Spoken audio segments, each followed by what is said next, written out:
Your doctor probably hasn't brought this up during your checkups, but neglecting your sexual health after 60 could quietly be harming your body. I've seen hundreds of cases where elderly men who gave up this natural practice experienced preventable physical decline. This isn't about locker room jokes or moral arguments. This is about proven biology and how your overall health depends on it. I'm Dr. Kailan Desai, a men's doctor with over 25 years of experience helping aging Indian men reclaim their energy, protect their prostate, and reconnect with intimacy, not just with their partners, but within themselves. You might think masturbation no longer matters at your age, but that's not true. This private, natural act plays a key role in balancing testosterone, lowering stress hormones, maintaining sexual function, and keeping your mind sharp. When men abandon this part of their health, their bodies start to pay a quiet price. Prostate circulation reduces, stress builds up, and brain repair chemicals like BDNF, brain-derived neurotrophic factor, decline. Many begin to feel unusually tired or notice longer recovery times after illness. These aren't random signs. Today, I'll show you exactly what changes in your body when you stop this natural practice. We'll explore how it affects your heart, brain, and emotional resilience. The evidence is clear. Your sexual health is directly tied to your vitality. Before we begin, make sure you're subscribed and have notifications on. I share clear, research-based insights designed for Indian men over 60 who want to remain strong, mentally sharp, and independent. If this is important to you, type 1 in the comments. If not, type 0. Let's see how our community feels. Now, let's start with the first and most overlooked consequence of stopping. How it silently accelerates muscle loss, drains energy, and weakens your physical strength. Muscle breakdown. I've worked in the field of men's health for over 2 decades, and if there's one truth I've come to understand, it's this: the body doesn't stop needing intimacy just because you're aging. When sexual activity declines, something serious happens under the surface. Your muscles, the ones that help you climb stairs, lift groceries, and walk confidently, begin breaking down faster than they should. This isn't only about desire. It's about strength, independence, and your ability to care for yourself tomorrow. Years ago, I met Mr. Raghav, an 81-year-old retired mason from Nashik. Once known for his strong build and tireless work ethic, he came to my clinic barely able to grip a walking stick. After losing his wife and becoming sexually inactive, his strength declined sharply. Within 2 years, he had lost nearly 6 kilos of lean muscle, even though his diet hadn't changed. That one case pushed me to investigate further. Then there was Mrs. Padma, a 75-year-old widow from Coimbatore. She came in constantly fatigued, complaining that even lifting a bucket of water had become hard. Her grip strength had dropped by 40% in less than 2 years. Blood tests showed early sarcopenia, age-related muscle wasting, and unusually low hormone levels. No intimacy, no sexual release. Her body had started to shut down vital systems quietly. Here's what research confirms. Sexual activity, including masturbation, triggers the release of important hormones like testosterone and growth hormone. These hormones are responsible for maintaining and rebuilding muscle, keeping you mobile and energetic. When those hormones stop circulating, your body struggles to retain muscle. And since testosterone naturally declines with age, stopping all sexual activity speeds up that decline. You don't just lose muscle, you lose your ability to resist further muscle wasting. By the time most people reach their 80s, nearly half show signs of sarcopenia. And with that comes an increased risk of falls, fractures, hospital stays, and long-term mobility loss. It's a vicious cycle. Weaker muscles mean less movement. Less movement leads to even weaker muscles. Modern clinical research is now validating what many elder care experts suspected: that sexual activity, even through masturbation, has a real effect on your ability to stay strong in old age. One large study in a top geriatrics journal found that men over 65 who remained sexually active had better hand grip strength. Another revealed that regular sexual activity helped maintain testosterone and growth hormone levels, both crucial for preventing muscle wasting and frailty. Every time you experience sexual arousal and release, your body releases these essential hormones. But when that stimulation disappears, your body shifts into a conservation mode, stops building and starts breaking down. Vitality fade. This goes beyond just your muscles. When they break down faster than they're rebuilt, other systems are affected too. Your metabolism slows, blood sugar regulation weakens, bone strength decreases, even your heart becomes more vulnerable. Ignoring this part of your health raises your chances of future hospital stays, dependency on others, and a major drop in quality of life. I've seen men who used to play cricket with their grandkids, go on morning walks, or help around the house slowly lose that ability, not just due to age, but because their bodies weren't receiving the biological signals that sexual expression sends. When all intimacy stops, your body becomes understimulated. It switches into decline mode. Masturbation is not shameful. It's not something to feel guilty about. For many elderly men, it's one of the last natural ways to activate hormone production without drugs, injections, or side effects. It's a valid form of self-care, backed by science. So if you've been feeling weaker lately, if stairs feel harder to climb, or your arms seem smaller even though you're eating well, consider this. Could your sexual health be part of the picture? I'd love to hear from you. Have you noticed a drop in your energy or physical strength recently? Do you think changes in your intimacy habits played a role? Share your experience in the comments. You could help someone else going through the same thing but too shy to ask. Next, let's discuss how testosterone and growth hormone work as your body's internal repair system, and what happens when that system is left unused. After cardiovascular decline, there's another consequence of sexual inactivity that many seniors quietly endure: chronic, escalating pain. What's often missing from the conversation is this: your body comes equipped with a powerful built-in pain relief system. And it depends heavily on one crucial factor: consistent sexual stimulation. Let me tell you about Eleanor. She's 81, a retired nurse, fiercely independent and razor-sharp. But not long ago, she walked into my office in tears. "Doctor, the medication isn't working anymore. I hurt all over. I'm exhausted, and I can't sleep." Eleanor had been battling arthritis for years. Painkillers offered only brief relief. Eventually, even they stopped helping. Sleep became fragmented. Fatigue turned constant. Her world dulled under the weight of unrelieved pain. But during a longer checkup, she mentioned something that had gone unspoken. After her husband died 5 years ago, she shut down sexually. No intimacy, not even private touch. And that, she realized, was when the pain began to intensify. This isn't uncommon.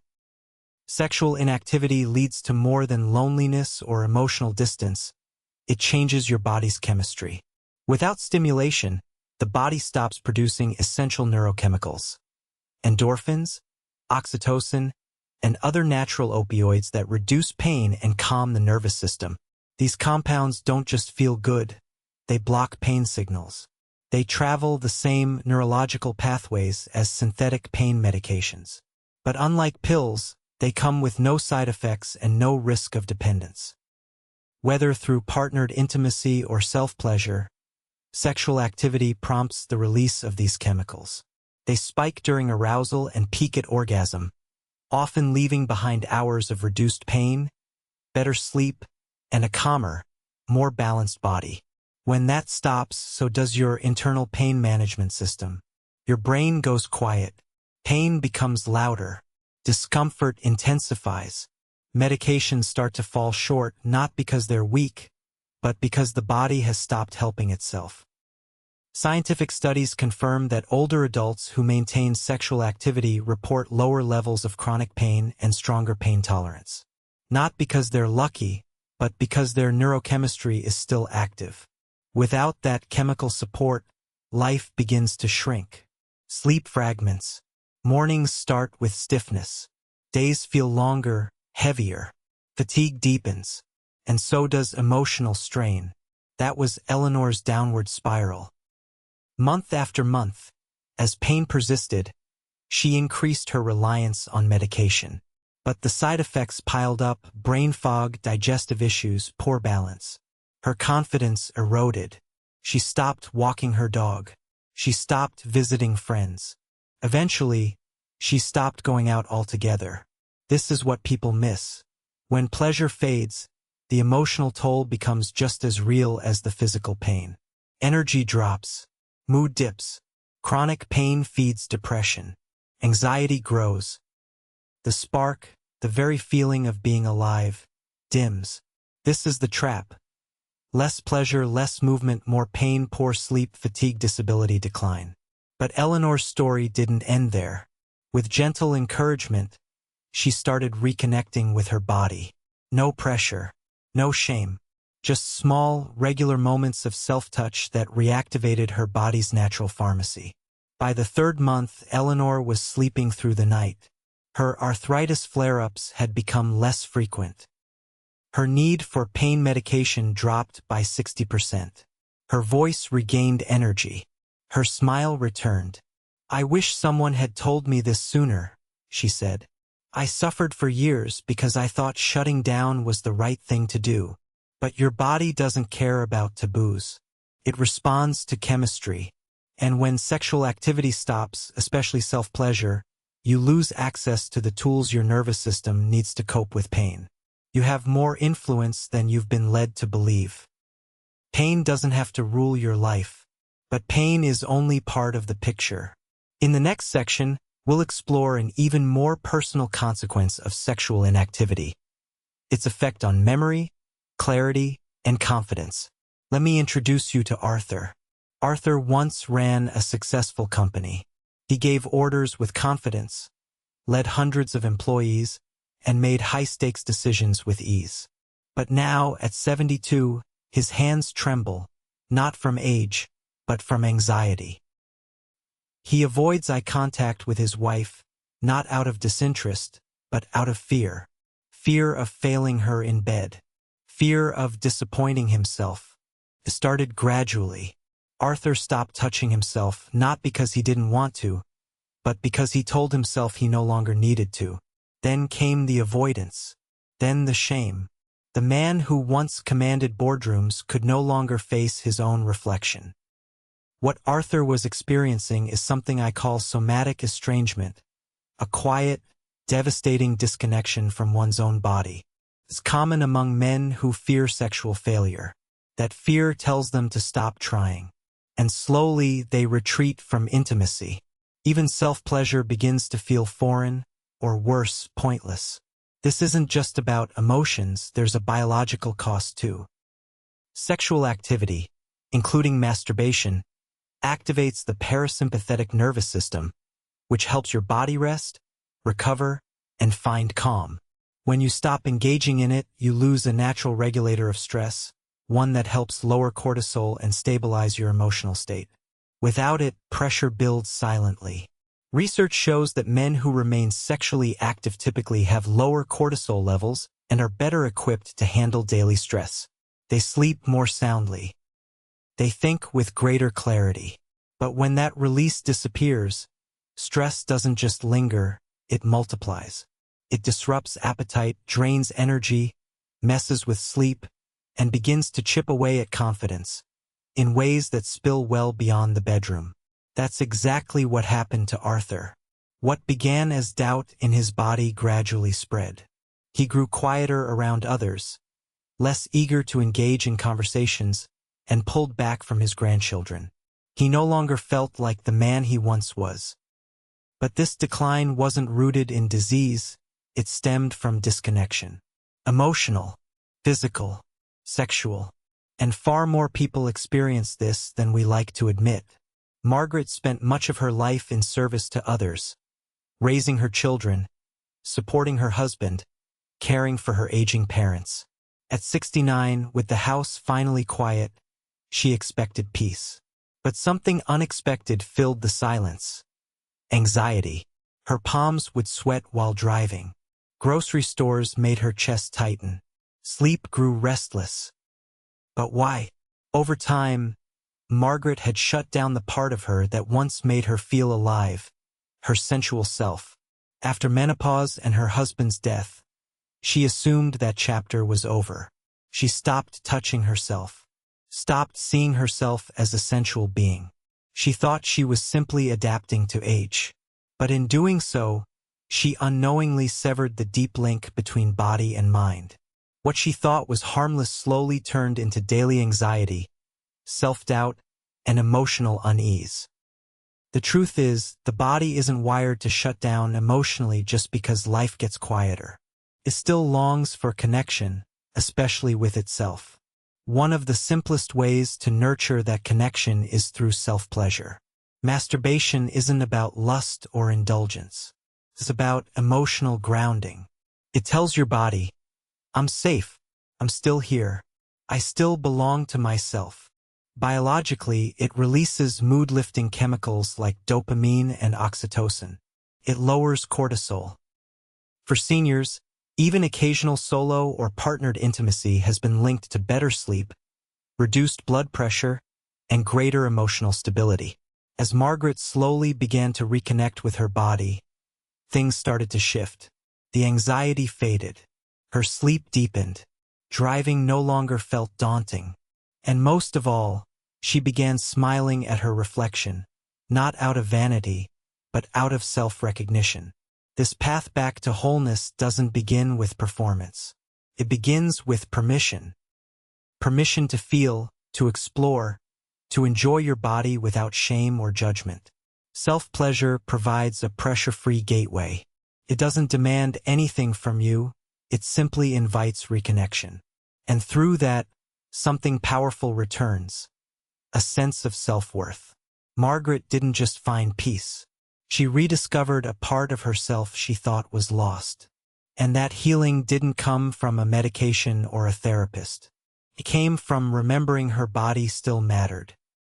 If you've ever felt like you're slowly fading, remember, reconnection starts with you. And it's never too late. After more than 2 decades in sexual health, I've learned a truth that rarely gets airtime.